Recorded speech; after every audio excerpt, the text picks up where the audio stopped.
Bienvenidos al programa más completo sobre educación. En Red estamos conectados, porque sin educación no hay desarrollo.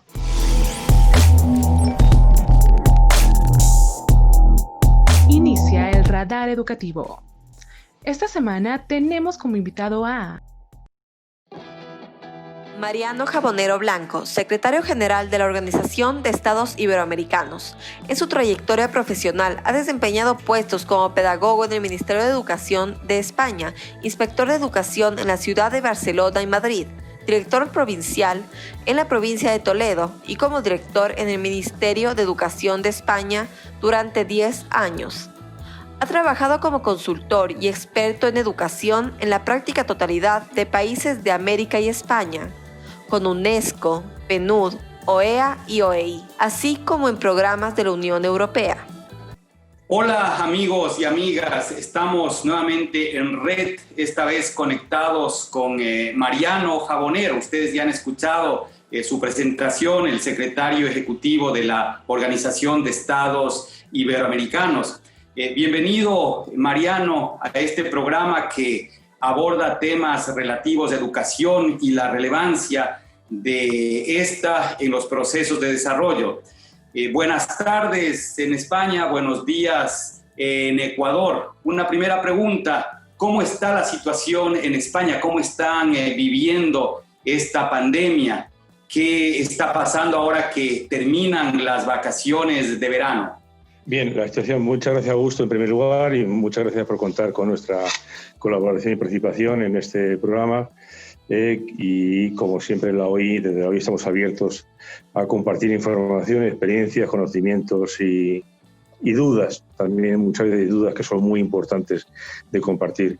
En España ha sido el periodo de vacaciones estivales, tradicional, el mes de agosto, que cada día se va achicando más porque al final cabo, digamos, eso tiene que ver con la propia vida, en el cual ha habido, yo destacaría dos aspectos, uno que es la pandemia y otro que es la economía.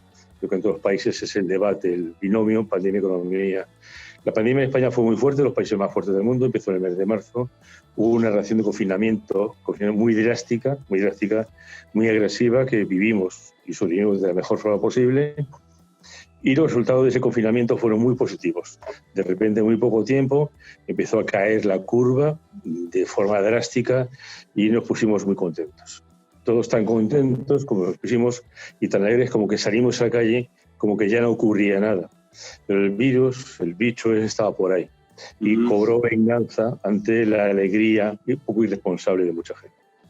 Entonces, la pandemia tiene un rebrote muy fuerte, especialmente en la zona poblada de España, que son Madrid, Cataluña y País Vasco y algunas otras regiones, de las cuales yo creo que hemos sido ciudadanos en general, ha sido la gente poco cuidadosa. Y además hay un fenómeno que quizás ha tenido que ver con todo esto, en este momento es un gran debate político nacional, es que el sistema español, el Estado español está muy descentralizado. Son 17 gobiernos regionales y la coordinación entre los 17 gobiernos es muy débil. Es muy débil y creo que cuando a un virus, un evento así, no se le ponen fronteras políticas, pues es irrespetuoso con las fronteras políticas, pasa de un lado a otro. En el momento hay un rebrote importante, con lo cual se vuelve a plantear otra vez medidas drásticas. La vuelta al colegio será la semana que viene. Es previsible que ocurra lo que ha ocurrido en otros países europeos que se ha vuelto al colegio. Ha ocurrido en Alemania, ha ocurrido en Países Bajos, ha ocurrido en Bélgica, y es que ha supuesto mayores rebrotes.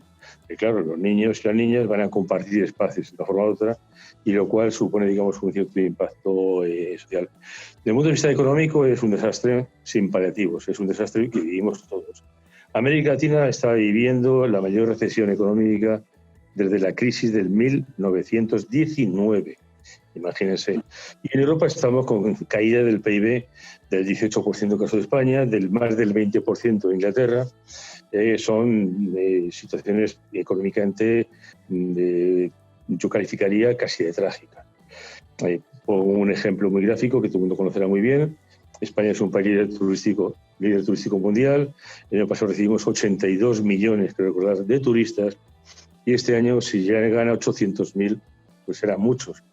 No hay los hoteles cerrados, aeropuertos cerrados, y eso supone, en el caso de España, el 11% del PIB. Es una situación dramática realmente, que tiene un impacto en salud, en prestación de servicios y en economía muy dura.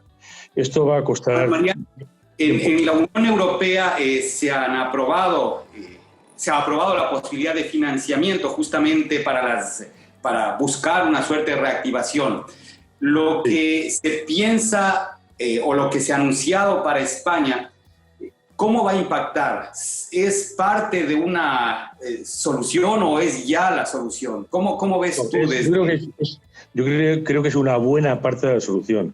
Es un hecho insólito. Es un hecho insólito que no ha ocurrido nunca. La Unión Europea ha aprobado fondos para reconstrucción para los países europeos, para todos los países europeos, y ha aprobado fondos en los cuales, por una parte, es un fondo de donación, que es dinero de la Unión Europea que le da al país, le regala al país directamente, miles de millones, y por otra parte, una cosa que no ha ocurrido nunca, es que la Unión Europea se ha endeudado para dar fondos a los países.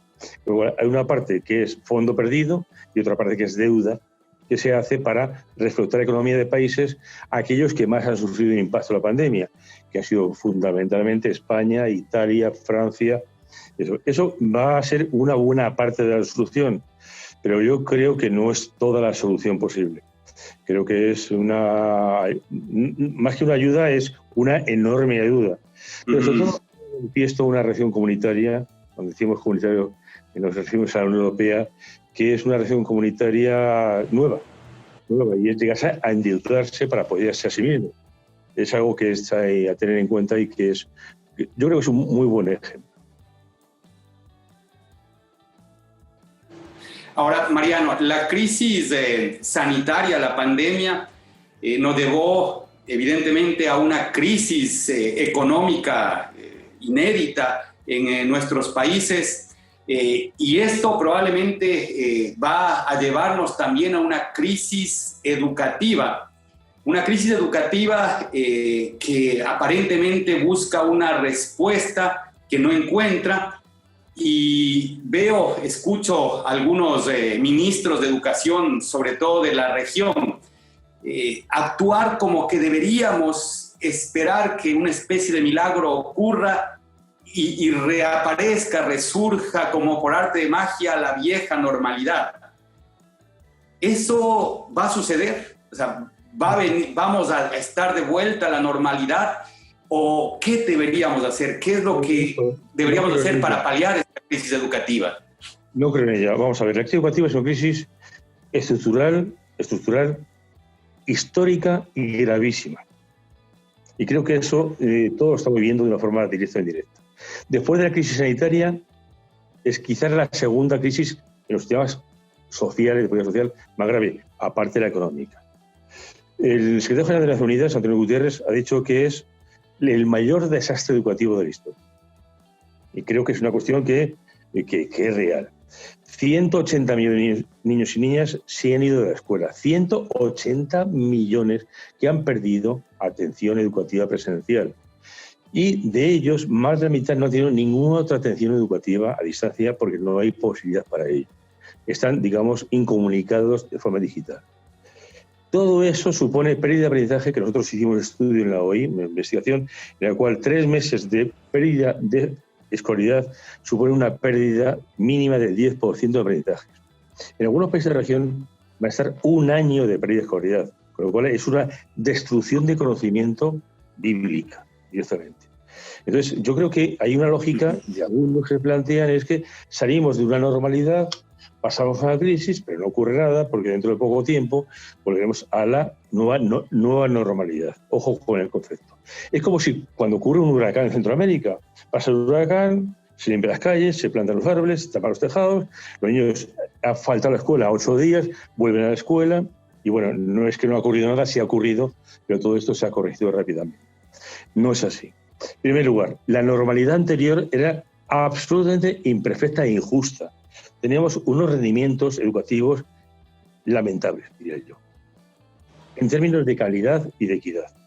Los niveles de abandono escolar de nuestra región eran pavorosos. Entonces, volver a la normalidad, que es a esa normalidad, volver a eso, tenemos una oportunidad magnífica para, como ha dicho Andreas Schleicher, el director de la OCDE, es educación destruida, educación reconstruida. Y reconstruir una nueva realidad. Normalidad, no quiero hablar de normalidades porque, bueno, pues todos hemos leído a autores como Michel Foucault, que dice que la normalidad es un elemento muy excluyente. ¿Qué es normal y qué no es normal? ¿Quién dice que es lo normal? Y a veces en política lo normal, que se dice que lo normal, es aquello que me conviene como político y no es aquello que conviene a la sociedad. Creo que estamos en un momento idóneo de construir una educación en un escenario histórico en el mundo distinto por completo, en el mundo de la inteligencia artificial, de los algoritmos, en los cuales los currículos educativos es sobre todo que el chico o la chica sean autónomos, independientes, que se encuentren a sí mismos y que sean críticos y sean capaces de construir su futuro. Esa es lo que yo pienso que puede ser el futuro de educación. Y no volver a lo anterior, que era volver a abandono escolar, fracaso, precariedad, es decir, todo esto que es. Yo creo que es un momento que cualquier crisis, como bien sabemos, supone una oportunidad.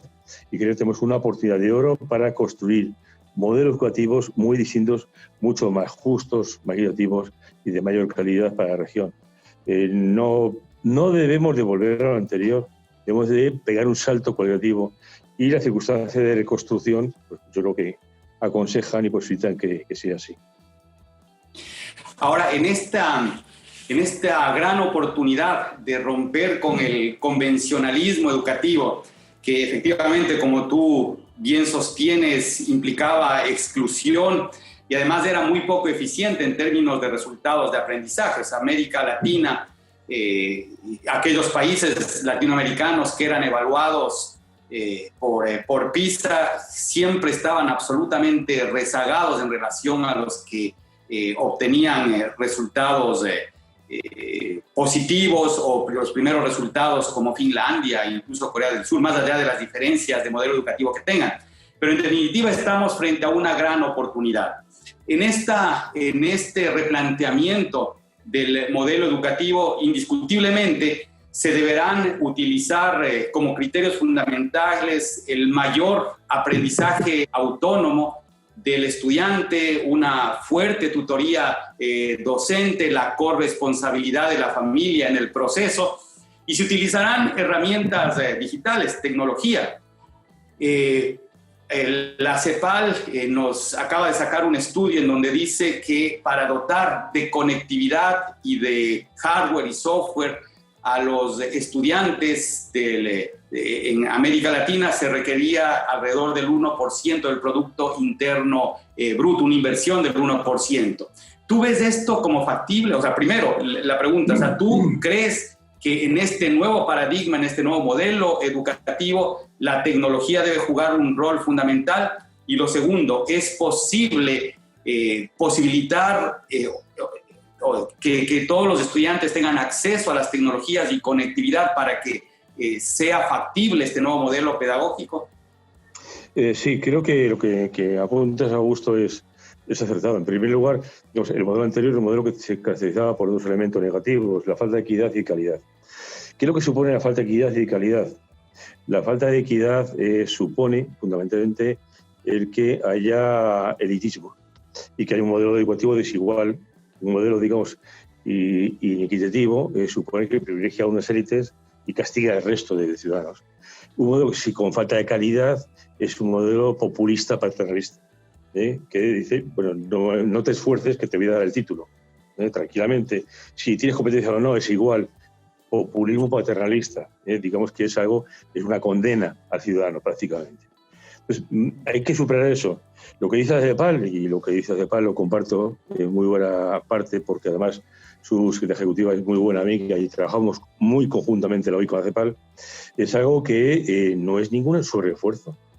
Es que realmente en términos económicos no hay ningún sobreesfuerzo. Y voy a dar un dato curioso. Un dato curioso, y es que en los últimos 25 años en América Latina ha sido la región del mundo que más proyectos ha habido del modelo Negroponte, un computador por niño. Bueno, ¿y qué ha ocurrido? Pero si tenemos a más de la mitad de los alumnos, los estudiantes, sin conectividad, después de 22 proyectos regionales son con conectividad de un computador por niño, ¿en qué hemos gastado la plata? ¿Cómo se ha gastado la plata? ¿Qué ha rendido la plata? creo que es un tema, digamos, reflexión, es que, como dice también la CEPAL, hay que no solamente gastar más, sino gastar mejor. Hay que gastar mejor. La conectividad en este momento, por, digamos, la capacidad tecnológica, digamos, los precios y la capacidad, digamos, de respuestas globales, es mucho más económico que otro tipo de gasto. Cuando se habla de gastar mejor y ser más eficiente en el gasto, es que a veces estamos gastando mucha plata en algo que no repercute en nada, no tiene ningún impacto. Voy a poner un ejemplo que quizás a alguien no le guste, pero bueno, aquí no estamos para gustar al personal, no estamos para, digamos, buscar el aplauso y tal. Ha habido una reivindicación continua en la región del incremento en horas de presencia en los centros educativos. Incremento ilimitado. Jornadas extendidas de forma ilimitada. Bien, creo que la jornada educativa presencial tiene que ser, digamos, importante. Y es imprescindible.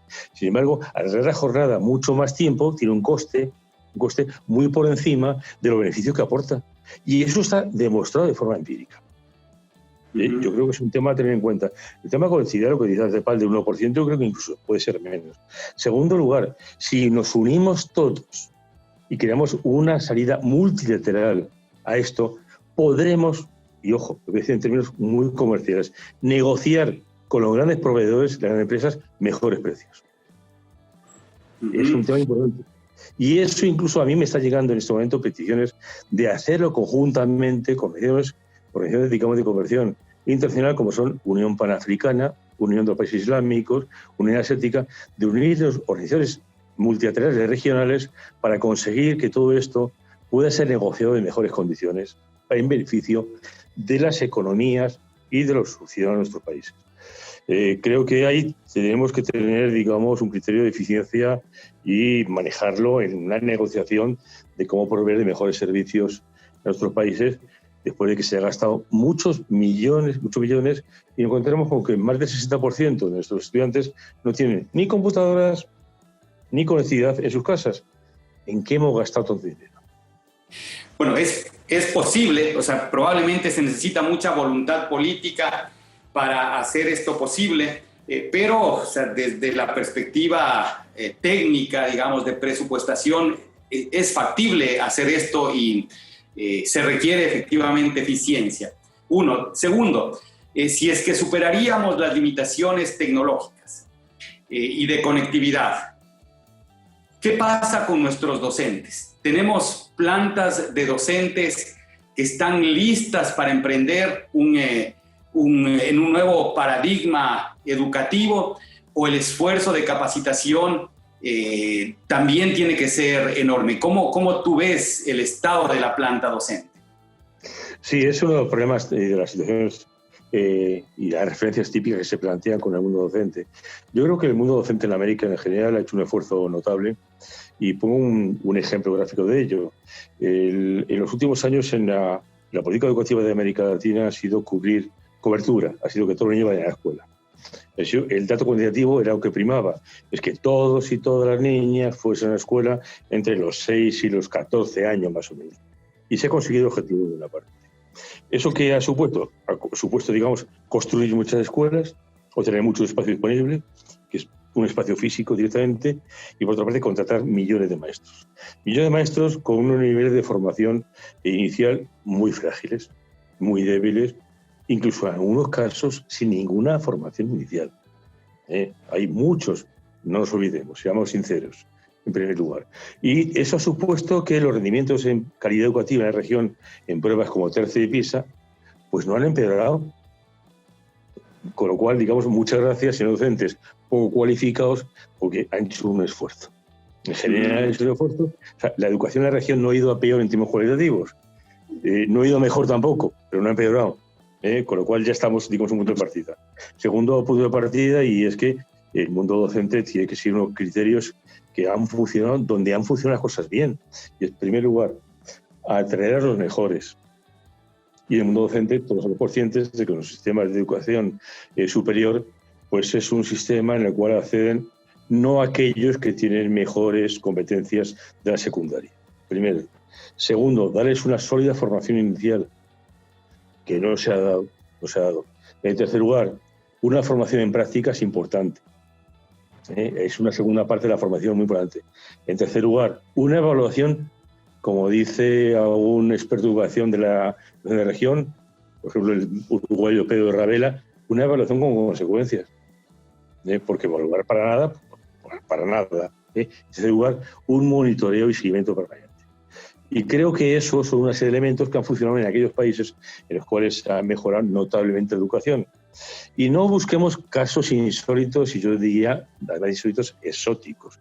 No pensemos en Finlandia, en Singapur, en Corea.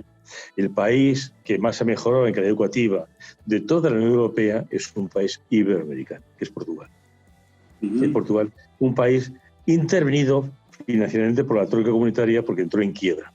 Y sin embargo, la educación, estando en quiebra, ha mejorado más que ningún país europeo. Y fundamentalmente haciendo hincapié en el mundo docente. Es un caso, digamos, que esa apuesta por un docente de calidad es una apuesta, digamos, que se puede demostrar que funciona bien. Creo que en el caso de América, el tema de las competencias y habilidades digitales, es que no puede seguir ocurriendo que un docente diga que es que a mí no se me ha capacitado en ese tipo de cosas. Mire usted, no en ese momento ningún profesional en la región que argumente ante un cliente o un paciente que él no está capacitado.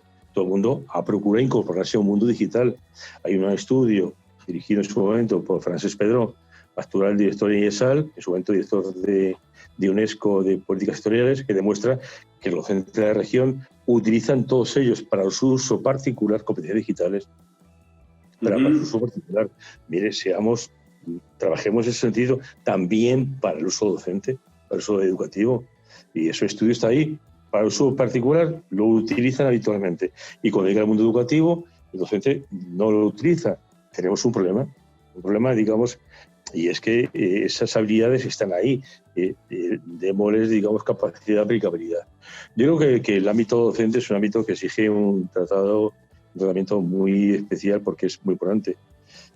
Creo que en este momento tenemos a un 60% de estudiantes de nuestra región que están en sus casas, que van a estar seguro conectados en el futuro.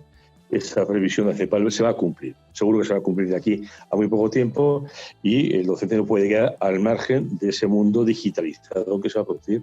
No, es que si no se incorpora, sí, y si no se incorpora, pues va a tener mal futuro.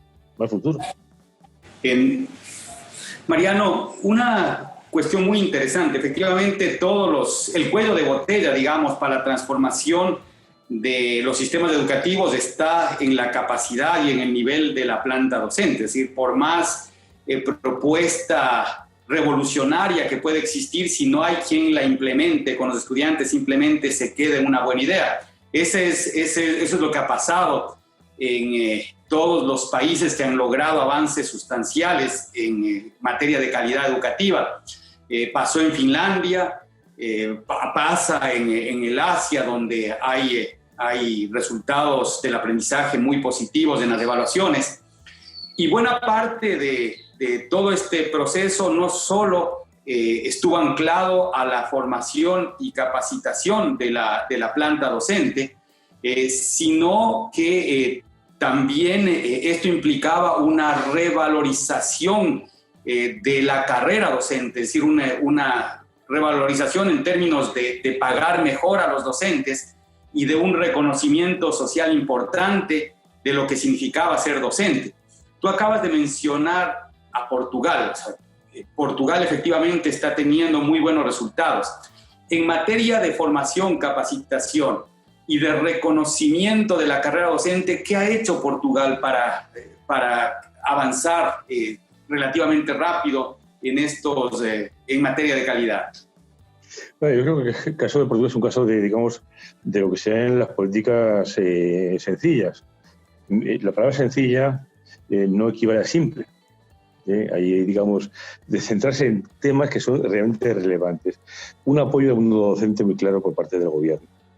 Eso es un tema claro. Y un apoyo a la escuela, y ahora volveré después sobre el tema de a la escuela como institución de referencia ante la comunidad. Y además un apoyo a elementos curriculares que son los fundamentales. Los currículos de nuestros países se han convertido en currículos enciclopédicos, en los cuales en la escuela hay que impartir de todo. Entonces al final resulta que los currículos deben responder a aquello que decían los teóricos del constructivismo, de que sean aprendizajes significativos y socialmente válidos. aquello sea realmente relevante, y no inflar el currículum enciclopédico, un modelo pseudo-renacentista que al final conduce, digamos, a que la escuela se agota por completo. Creo que son puntos de referencia muy a tener en cuenta. En segundo lugar, el aprecio social del docente es un aprecio que tiene que ver con su función social, que ya no es la tradicional. Un amigo mío, que después voy a citar otra vez, que se llama Mariano Fernández Enguita, catedrático de Sociología de Educación de la Universidad Complutense de Madrid, dice que el docente era antes un personaje que en el mundo rural era un extraño sociológico. Era un señor que venía del mundo urbano, que era más culto y que se convertía en un objeto de veneración por la comunidad casi.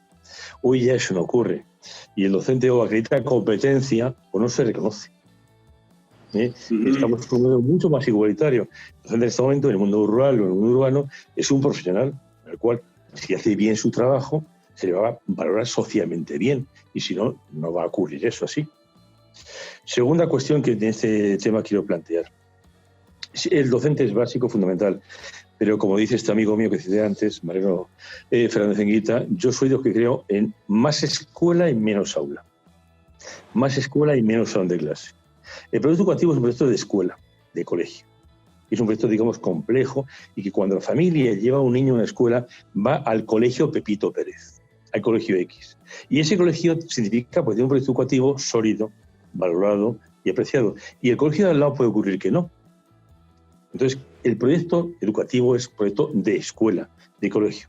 Y creo que hay un papel importantísimo que en la región ha tenido escaso valor, que es el del director o el rector de una escuela. Es fundamental. Un director de una escuela cambia una escuela de arriba a abajo, porque es un líder pedagógico, es un líder de equipo de trabajo, es un líder social y además es capaz de rendir cuentas a la sociedad. Y creo que eso es muy, muy importante y ahí es un punto de inflexión. Sí, el docente es muy importante, pero queremos colegios, queremos escuelas que sean relevantes, apreciadas, a las cuales el ciudadano quiera llevar a sus hijos. Yo quiero llevar a mis hijos a tal colegio, pues ese colegio funciona bien, el colegio me aporta un resultado y ese colegio, digamos, da sentido a lo que yo quiero para mi hijo. Y ahí nos encontramos que con la pandemia se ha puesto de manifiesto otra crisis en profundidad. Y es que en nuestra región esa respuesta como colegio entre la escuela pública y privada ha sido muy desigual. Muy desigual. La escuela privada, soy ardiente defensor de la escuela pública. Me he criado en una escuela pública y mis hijos han ido a escuelas públicas. Dicho esa confesión de fe, directamente digo que lo que ha ocurrido es que la escuela privada tenía previsión frente a la pandemia, estaba digitalizada y tenía un proyecto educativo para dar continuidad a esos chicos que salían de la escuela. Y la escuela pública en muchos países de nuestra región no tenía ninguna previsión sobre esto. No, le ha pillado, digamos, el tren de la pandemia. Pero yo creo que es un tema que tenemos que plantear. Y yo creo que una tarea importantísima por parte de la OI, y estamos trabajando en ello, entre otros países en Ecuador, es la formación de docentes, formación de líderes educativos, líderes escolares, que creo que es importante. Insisto en el argumento antes, cada día somos más partidarios de más colegio, más escuela y menos salón de clase. En España hay un refrán que no sé si se utiliza en otro país de América, que dice que cada maestrillo tiene su librillo. Eso es siglo XIX. Eso es siglo XIX. Mira, es tan contundente lo que tú dices y creo que implica un cambio cultural enorme en la clase política, incluso a nivel de la ciudadanía en general. Te comento, para clarificar esta idea. En la Asamblea Nacional en el Ecuador, cada vez que se discute una ley, aparece algún político, el que propone esa ley, diciendo que para que se implemente lo que establece la ley es necesario tener una materia en el colegio. O sea, por ejemplo, si es que estamos hablando de tránsito, ¿no? Y entonces tienen que incluir un artículo que diga y en el sistema educativo se implementará la materia de educación vial. Si estamos hablando de democracia, se dice y en el currículum educativo se tendrá que establecer la materia de educación para la democracia. Hablando de cualquier tema que se te ocurra, siempre el político piensa que se debe incorporar esa materia. Cuando hay una discusión o discusiones sobre el tema de corrupción, nos dice, lo que pasa es que no está la materia de educación social, cívica y ética. Es decir, todavía me parece que en América Latina y en la región pensamos que todos los problemas se resuelven poniendo una materia específica en el currículum. No hemos dado el salto a esta noción de que debemos desarrollar competencias, habilidades, capacidades, y me parece que ahí hay un límite muy grande para la transformación de los sistemas educativos. Tú, como secretario de la OEI, he visto algunas de las cosas que están haciendo. ¿Tú crees que, en definitiva, a pesar de que todavía está presente esta cultura educativa absolutamente anacrónica en nuestros países, ¿tú crees que se puede ir quebrando esa visión de la educación de tal manera que se logre un sentido común distinto que debe a nuestros países a entender la educación de manera diferente? Sí, además creo que es una de las cuestiones que se puede plantear como consecuencia de la pandemia y que se ha planteado ya. Uno de los temas que se ha planteado en la pandemia, los chicos están en casa, no existe colegio, sistema de educación virtual, todo esto es mucho más frágil, todo esto es mucho más... Y entonces en muchos lugares se ha planteado que hay que revisar los currículos. El currículo en este momento no podemos abarcar a todo lo que se puede hacer.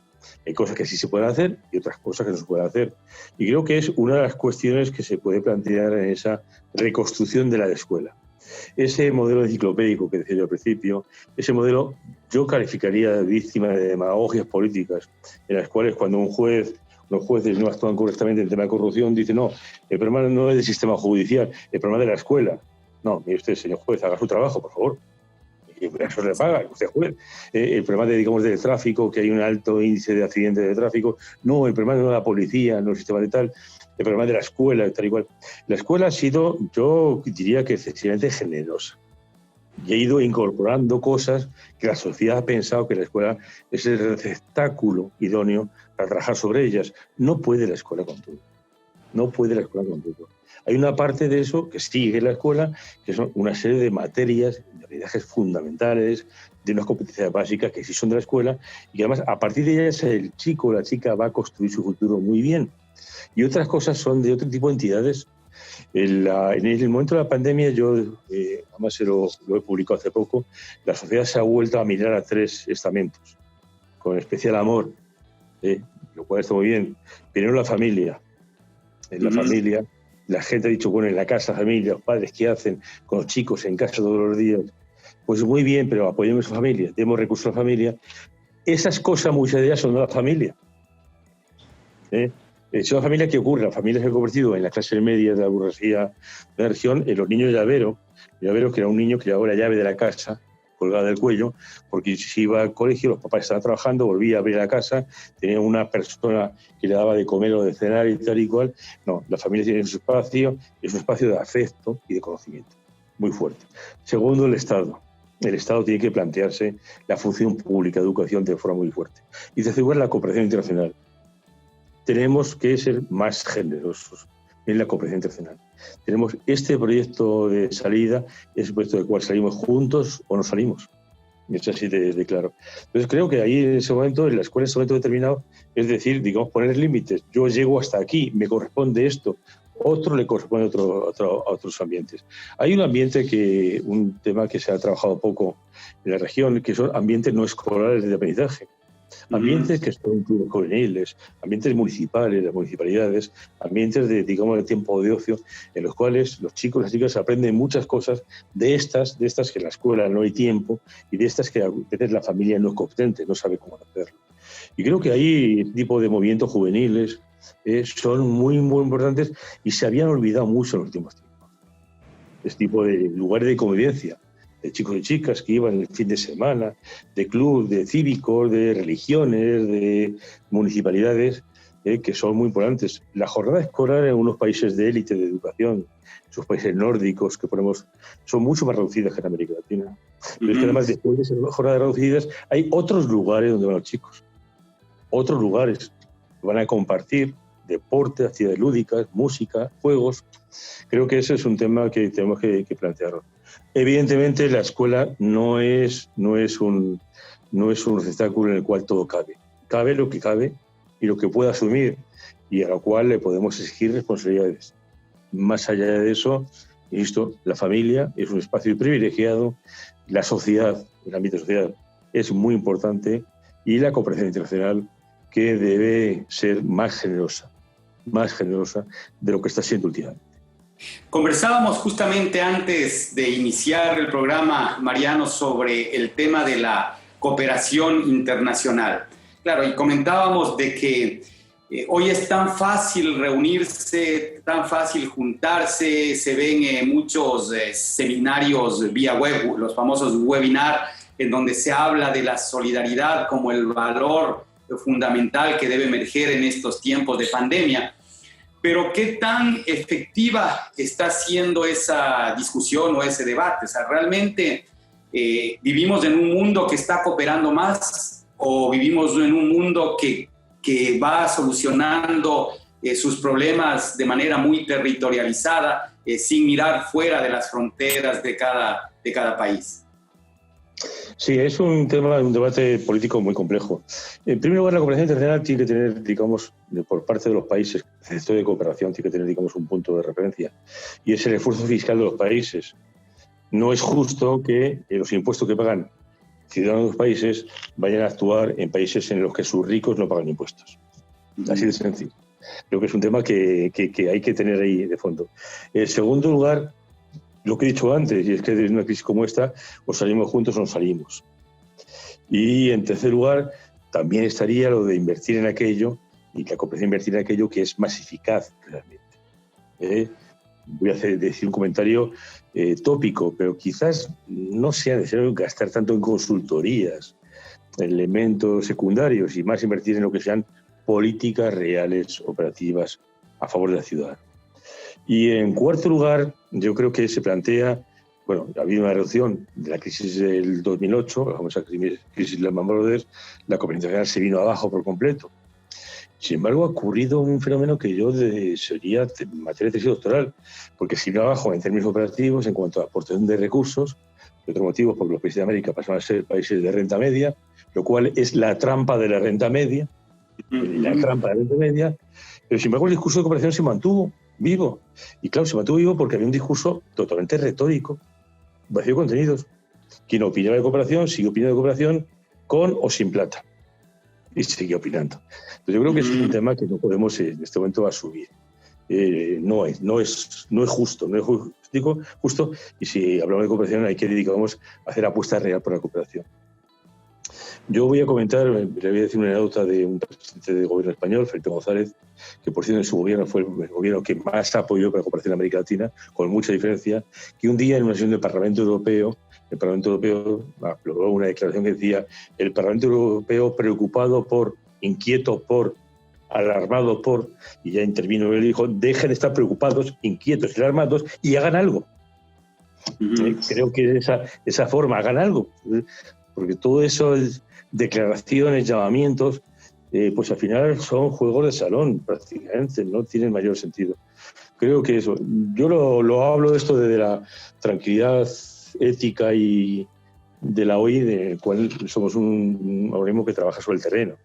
Estamos trabajando en los países, entonces son 576 proyectos de cooperación operativos en el terreno. Y creo que gracias a eso la OI ha crecido y se ha centrado en la región. Y esa es nuestra filosofía de trabajo. Creo que en este momento es momento de hacer esfuerzos reales.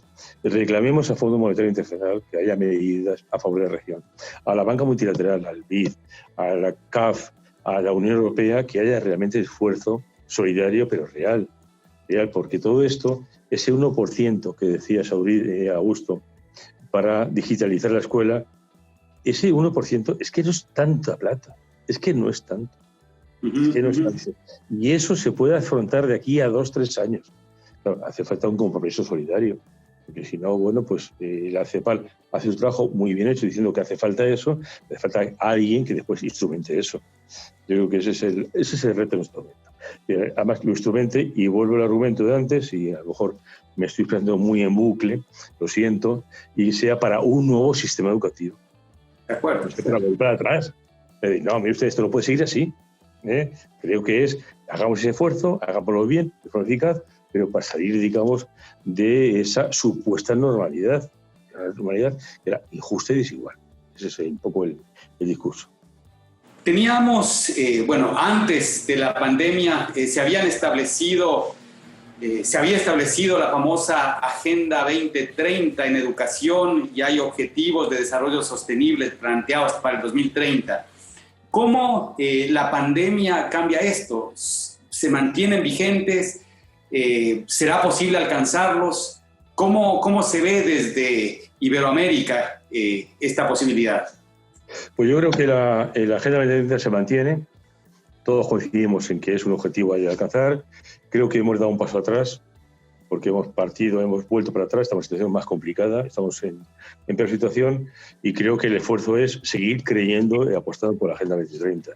Esa agenda que dice que nadie se quede atrás, bueno, pues seguir, digamos, apostando por ello después de sufrir una crisis profunda y reaccionando frente a esa crisis. Insisto, creo que la Agenda 2030 es plenamente vigente. Ahora mismo hacemos frente a ella en peores condiciones.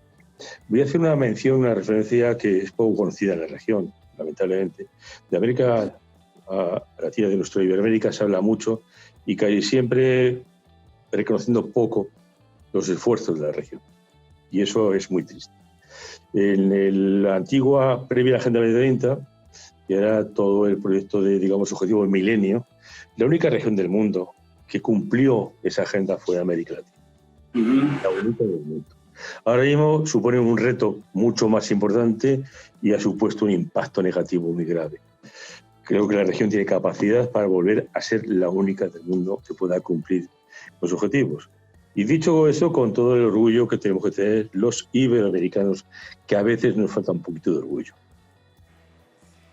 Mariano, sabemos de tu apretada agenda, no queremos quitarte más tiempo, simplemente agradecerte por la participación en este programa y esperamos muy pronto poder tener un nuevo contacto para que nos cuentes cuáles son esos proyectos que está emprendiendo la OEI y cómo eso está impactando en nuestros sistemas educativos. Nuevamente, gracias Mariano por tu presencia y tus palabras finales. Muchas gracias, Augusto, por vuestra colaboración, porque esto que estáis haciendo, si no lo sabes, te lo digo yo, es colaborar con la OEI, es dar, digamos, voz y, digamos, apoyo a la región de lo que estamos haciendo y que es, digamos, un valor, que es poner en valor la educación. Y cuenta con la OEI, cuenta con mi presencia siempre que sea necesario, porque creo que estamos trabajando en una función, en una misión muy noble que merece difusión, información y debate. Que creo que eso la enriquece por completo. Nos conocemos hace tiempo, sé que tú crees en la educación firmemente y crees en la cooperación internacional y, por supuesto, en ese sentido, cuenta con la OEI, conmigo personalmente, cuando lo estimes necesario. Muchas gracias. Muchas gracias, Mariano.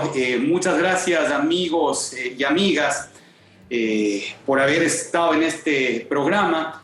Estamos en red, estamos conectados con la educación y con el desarrollo de nuestros países. Nos vemos la próxima semana. Ahora viene el segmento Análisis. No te desconectes de la red. Hola amigos, bienvenidos a otro programa de En Red. Hoy les voy a explicar qué es la OEI y cuál es la importancia de su trabajo. La Organización de Estados Iberoamericanos para la Educación, la Ciencia y la Cultura, OEI, fue fundada en 1949 y es un organismo internacional para la cooperación entre los países iberoamericanos en el campo de la educación, la ciencia, la tecnología y la cultura para el desarrollo integral, la democracia y la integración. Los Estados miembros de la OEI son todos los países iberoamericanos que conforman la Comunidad de Naciones integrada por Andorra, Argentina, Bolivia, Brasil, Colombia, Costa Rica, Cuba, Chile, República Dominicana, Ecuador, El Salvador, España, Guatemala, Guinea Ecuatorial, Honduras, México, Nicaragua, Panamá, Paraguay, Perú, Portugal, Uruguay y Venezuela. Son muchos. La sede central de la OEI está en Madrid, España, y cuenta con oficinas regionales en varios países, incluido el Ecuador, por lo que hemos tenido un largo historial de cooperación con esta organización. El financiamiento de la OEI y de sus programas se cubre con cuotas obligatorias y aportaciones voluntarias de los países miembros, y por contribuciones para proyectos específicos, que pueden aportar distintas instituciones, fundaciones y otros organismos interesados en el mejoramiento de la calidad educativa y en el desarrollo científico, tecnológico y cultural. El órgano supremo de gobierno de la OEI es su Asamblea General, que está compuesta por los delegados de máximo nivel de los países miembros.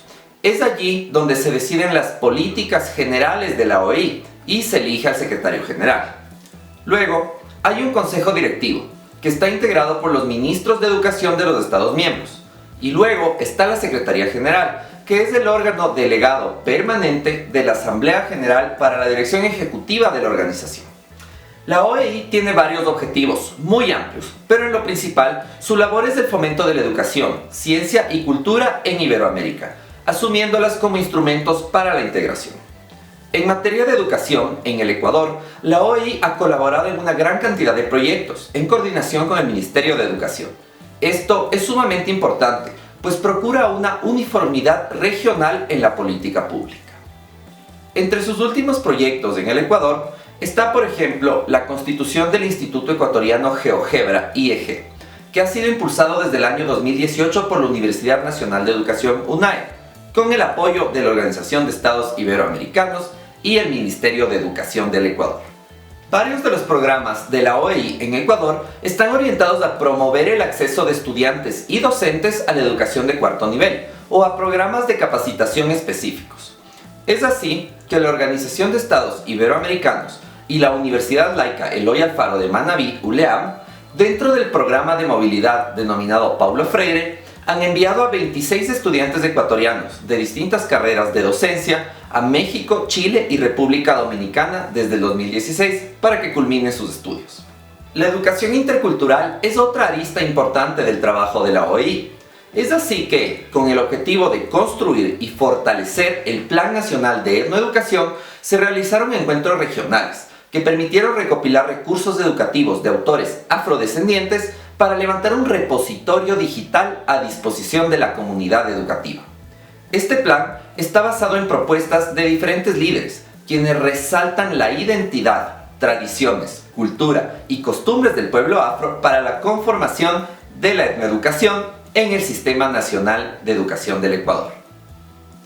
Entre los varios proyectos de la OEI en Ecuador, uno que resalta particularmente fue la Agenda Educativa Digital 2017-2021, cuyo objetivo es fortalecer y potenciar el proceso de enseñanza-aprendizaje en el sistema educativo nacional a través del incremento de prácticas innovadoras que integren las tecnologías para empoderar el aprendizaje, el conocimiento y la participación. La implementación de la Agenda Educativa Digital significaba grandes retos para mejorar la calidad de la educación a través de la incorporación de tecnologías de la información y comunicación. Es así que en alianza estratégica con la UNAE, OEI, Fundación Telefónica con su programa Pro Futuro, Cenecit y Media Lab, bajo su propuesta de innovación educativa, en 2018 se inició con un circuito de festivales de la innovación educativa, que se lo realizará por todo el Ecuador en los próximos años hasta el 2021. Como podemos evidenciar, el trabajo de la OEI es clave para mejorar nuestro sistema educativo. Pero para que continúe, es necesario que se mantengan al día los aportes presupuestarios de los países miembros, además de una constante apertura de los gobiernos para facilitar el trabajo de la organización en sus países. Nos vemos en el próximo programa.